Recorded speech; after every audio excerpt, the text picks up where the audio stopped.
Did Star Trek finally get something right? It's been a weird few years. Obviously, we've seen how crappy Discovery was, and its ending was rushed and terrible. That whole last season, I mean, I don't even know what they were thinking. We have Picard, a complete disaster, and then tried to fix it real quick with some member berries for the last season. And really, the only bright spot was, I don't count Lower Decks because it's just a comedy parody show. But the only bright spot was Star Trek's Prodigy, believe it or not.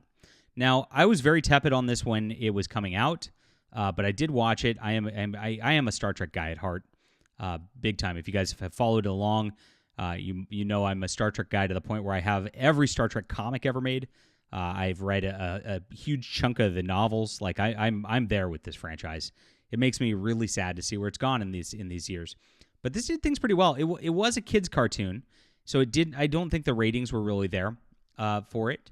And conceptually, like it didn't really like offer a lot to like member-berry Star Trek fans, other than of course Janeway. But it actually had an adventure in space kind of Planet of the Week sort of setup, which actually felt pretty good. It felt a lot more like the spirit of space exploration than a lot of the newer Star Trek stuff out there. And so I want to cover this because it's coming back on Netflix, and the way it got here is really interesting. This was canceled by Paramount Plus. Netflix has a Star Trek show, which is weird by itself because every Star Trek show is on Paramount Plus. So how did it get here, and what is this exactly? I'll get into the news in just a moment. My name's John Delarose. I'm a #1 best-selling professional science fiction writer.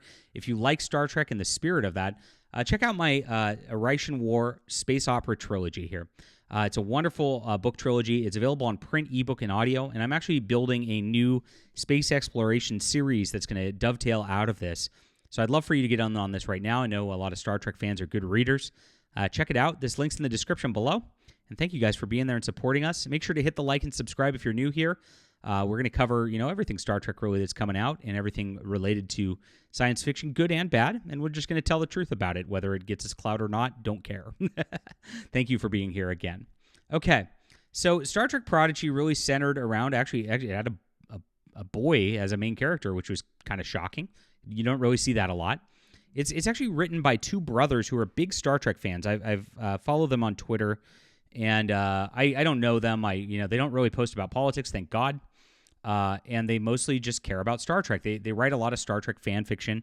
You can tell they're just fans. And to me, I'm like, wow, that's refreshing, because all these shows always they love to signal that they're like, we hired these people who have never watched Star Trek before, like every single time. And it's like it shows when they write these shows that they really don't understand the source material. Now, this is really its own sort of deal. So these kids are off in space. They're like on a prison planet. All of them are in there, and they kind of escape together, even though they're completely different. All of them, they band together and try to figure out a way to get out of there.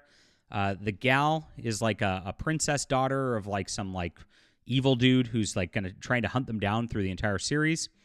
And this kid finds the hologram of Janeway and really decides he wants to be a starship captain, and it's aspirational. So they go out and they have their adventures. They're pretty fun. I think an issue for fans connecting, there's no like real human characters. I mean, there's Janeway who's a hologram, still not a human, and so it's kind of like there's not a lot there. And because this is set like in deep space, we don't really run into the Klingons or Romulans. So you don't get a lot of like the classic trope Trek, which is kind of neat. I mean, if you look at Voyager, and since this is like a Janeway is a hologram, and they find a cadet starship that's crashed, and then Janeway's kind of guiding them as Starfleet cadets, even though they have nothing to do with Starfleet, as a hologram, because she thinks that's the crew as the hologram, and they actually try to match up to the ethos of Starfleet. So it does have a good feel that actually, like I said, spiritually really works well for Star Trek as a successor, and Voyager too, because Voyager actually went out into way deep space, so they didn't have the same Romulan, Klingon, sort of things going on. And in those early episodes, they really did a lot of creative things until they, got mired in Borg plots over and over again. And so it's a nice successor to that because you meet all these new interesting alien races again, and that's that's the spirit of Star Trek and exploration. I kind of liked it. Now, season 1 spoilers, it's out there. It's on Netflix. You can watch it if you haven't. Season 1 spoilers, they get back at the end. They help Starfleet out, and they actually get commissioned as real cadets with the promise that there's going to be a second season show that is going to go out there, and then they're going to explore space as real cadets.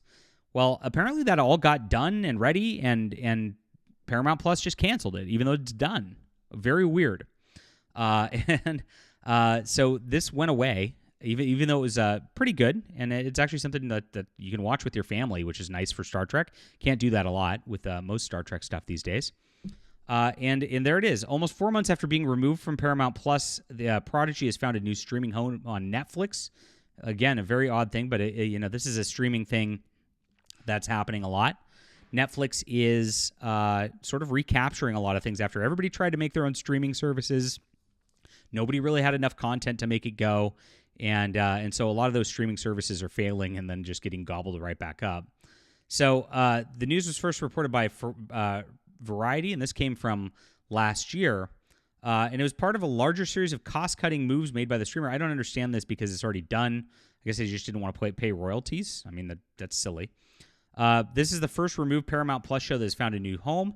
It's also the first original Star Trek show in the new era that will exist exclusively outside of Paramount Plus in the USA. And so after the removal, an active Save Star Trek Prodigy fan campaign emerged, which included flying a banner above the Hollywood offices of the potential new home for the show. And this is pretty wild. Somebody actually rented a plane and circled around Netflix's headquarters with Save Star Trek Prodigy.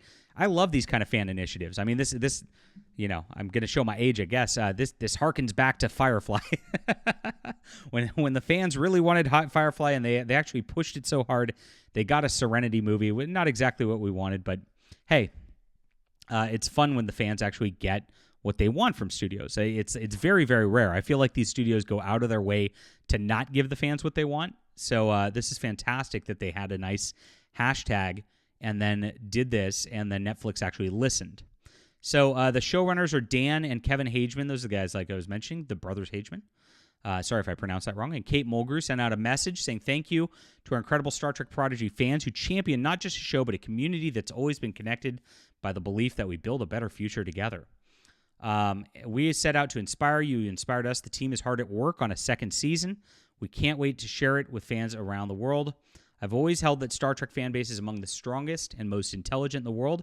They have shown their collective passion, and we are happy to celebrate Prodigy once again, said Kate Mulgrew. Really cool. And it's really nice to see like a happy, positive thing coming out of this. Now, I expect the second season will be a little more in line with some actual Star Trek events, and because now these kids on the ship are actual Starfleet cadets and they're actually exploring in space. This is launching on July 2nd, as I recall. And with this, Netflix is putting out all 20 episodes at once, which is kind of, it's the Netflix way. It's a kind of bold move, again, for like a more of a children's programming sort of thing. But I do appreciate that, and that's pretty neat. And we'll cover it. I'm probably not going to do individual episode reviews of all 20 episodes because that seems like a lot to do. And since they're all out at once, that's kind of tough. But I'll do a cursory talk about it and see how it goes and let you guys know if this lives up to season 1, if it's better, if it's worse, and where they went with it. I'm tepid because of Netflix, but I'm hoping these guys got, like I said, these brothers, Dan and Kevin Hageman, have creative control and actually are allowed to do what they want to do with this. If they do, I think this is going to turn out really well just based on what I've seen of them. So good stuff right here. Aaron Waltke says, I recently watched a final mix for another episode of Prodigy Season 2, the one that finally explores the aftermath of one of the most fascinating rivalries in the franchise's history. You are not prepared. So it sounds like there's going to be some good Star Trek fan service in this, which there should be. That's actually great. So a positive way to end the day for my reporting, which makes me happy. I'm glad to report that something good's happening. And I wish success to everybody involved in this show, especially these guys who seem to actually care about Star Trek, Dan and Kevin Hageman, and to Bonnie Gordon, who plays the voice of the computer, who is a wonderful person and a friend of mine. So, yes, really good stuff. And let's check this out, everybody. We'll see if it's good. Leave a comment down below with what you think about this. Hit the like and subscribe button. Make sure to check out the Stars Entwined. That link's in the description below, along with the sequels. It's on ebook, print, and audio for your convenience. We'll be back soon.